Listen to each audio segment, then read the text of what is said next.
नमस्कार।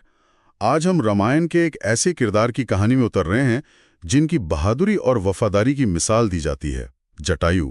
हाँ, जटायु एक बहुत ही महत्वपूर्ण पात्र। और हमारे पास मधुचंदा दास की किताब the story of Jatayu the king of vulture के कुछ हिस्से हैं और हम देखेंगे कि ये कहानी हमें क्या सिखाती है। बिल्कुल, कोशिश रहेगी कि हम जटायु के जीवन, उनकी हिम्मत और राम के लिए जो उनकी निष्ठा थी, हाँ, और उनका बलिदान, उसके पीछे का जो गहरा मतलब है उसे समझें। सही।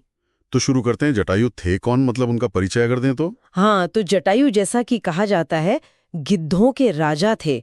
वो अरुण के पुत्र थे जो सूर्यदेव के सारथी थे। अच्छा। और संपाति के भाई थे। और एक खास बात, वो राजा दशरथ के बड़े अच्छे दोस्त थे। ओहो, दशरथ के मित्र। ये तो कहानी को और दिलचस्प बनाता है। हाँ, और वो पंचवटी के पास रहते थे, वहीं उनका निवास था। तो कहानी में उनका रोल कब आता है? वो अहम मोड़ कौन सा था? वो मोड़ आता है जब रावण सीता जी का हरण करने की सोचता है, बल्कि योजना बनाता है पूरी। हाँ, वो सोने के हिरन वाली घटना है ना? बिल्कुल वही। रावण ने मारीच को सोने का हिरन बनाया, राम और लक्ष्मण को कुटिया से दूर भेजने के लिए। सीता जी के कहने पर राम गए हिरन के पीछे। हाँ, और फिर मारीच ने राम की आवाज में मदद के लिए पुकारा, तो सीता जी घबरा गईं और उन्होंने लक्ष्मण को भेज दिया। और बस तभी रावण आ गया, साधु के भेष में। हाँ, और उसने सीता जी का अपहरण कर लिया, जबरदस्ती अपने रथ में बिठाया और लंका की ओर उड़ चला। आसमान में? हाँ, आसमान में। और यहीं पर ठीक इसी वक्त जटायु की एंट्री होती है। उन्होंने देख लिया रावण को? हाँ बिल्कुल, उन्होंने रावण को सीता जी को ले जाते हुए देखा और वो तुरंत हरकत में आ गए। उन्होंने रावण पर हमला कर दिया सीता जी को बचाने के लिए। मतलब ये जानते हुए भी के सामने महाशक्तिशाली रावण? हाँ, यही तो उनकी वीरता है। उन्होंने एक पल भी नहीं सोचा, सीधा भिड़ गए। हाँ, कमाल है। कैसे लड़े वो? अपनी पूरी ताकत से, अपने पंजों से, अपनी तेज चोंच से, अपने पंखों से रावण पर वार किया। उसे घायल भी कर दिया काफी। अच्छा, रावण को घायल कर दिया। हाँ। लेकिन आखिर में रावण तो रावण था, बहुत शक्तिशाली। उसने अपनी तलवार निकाली और जटायु के पंख काट दिए। और बेचारे जटायु बुरी तरह घायल होकर जमीन पर गिर पड़े। इसी बीच सीता जी ने वो गहने फेंके थे, शायद राम और लक्ष्मण के लिए संकेत के तौर पे। हाँ बिल्कुल, उन्होंने अपने कुछ आभूषण नीचे गिरा दिए थे ताकि राम को कोई सुराग मिल सके। फिर जब राम और लक्ष्मण वापस आए कुटिया में, सीता जी को नहीं पाया, वो तो बहुत व्याकुल हो गए होंगे। हाँ, बहुत परेशान। वो उन्हें जंगल में ढूंढने लगे और ढूंढते ढूंढते वो उसी जगह पहुंचे जहां जटायु घायल पड़े थे, अपनी आखिरी सांसें ले रहे थे। तो राम ने उन्हें पहचाना या पहले कुछ और समझा? नहीं, पहले तो उन्हें लगा कि ये कोई राक्षस है जिसने शायद सीता को खा लिया हो। वो थोड़े गुस्से में भी थे। स्वाभाविक है। लेकिन जटायु ने अपने आखिरी पलों में उन्हें बताया कि वो उनके पिता राजा दशरथ के मित्र हैं।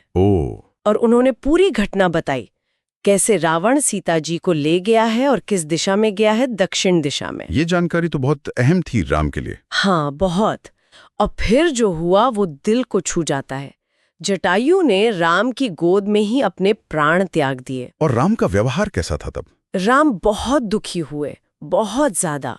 और उन्होंने जटायु की निष्ठा और वीरता देखकर उनका अंतिम संस्कार पूरे सम्मान के साथ किया, बिल्कुल वैसे जैसे किसी परिजन का करते हैं।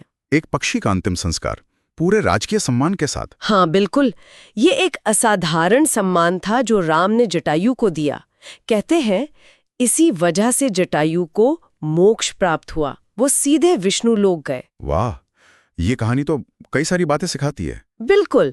सबसे पहली बात तो यही है, अन्याय के खिलाफ खड़े होने का साहस। ये जानते हुए भी कि रावण कितना ताकतवर है, जटायु लड़े की निष्ठा और सीता जी की रक्षा के लिए अपना जीवन दे देना, ये निस्वार्थ बलिदान का एक बड़ा उदाहरण। उन्होंने अपना धर्म निभाया, है ना, मरते दम तक। बिल्कुल, धर्म का पालन। और फिर राम ने जो सम्मान दिया जटायु को, वो क्या दिखाता है? वो शायद ईश्वरीय करुणा दिखाता है कि भगवान की नजर में सच्ची भक्ति और सेवा का क्या मोल है। सही। कोई भी प्राणी, चाहे वो किसी भी योनि में हो, अगर वो सच्ची भक्ति और सेवा करता है तो वो मोक्ष पा सकता है, ऊंचा उठ सकता है। तो अगर हम इसे आज के समय से जोड़कर देखें? हाँ, तो जटायु की कहानी सिर्फ एक पुरानी कथा नहीं है। ये दिखाती है कि भक्ति, कर्तव्य और धर्म का पालन किसी भी जीव को कितनी ऊंचाई तक ले जा सकता है। ये निष्ठा और सही रास्ते पर चलने की प्रेरणा देती है। बिल्कुल। तो अंत में सोचने वाली बात ये रह जाती है कि आज के दौर में जब हम अपने आसपास अन्याय होता देखते हैं या कुछ गलत होता देखते हैं, तो जटायु के उस साहस से, उनके कर्तव्य निष्ठा से, उनके बलिदान से हम क्या सीख ले सकते हैं और उसे अपने जीवन में कैसे उतार सकते हैं? हाँ, ये सवाल जरूर सोचना चाहिए।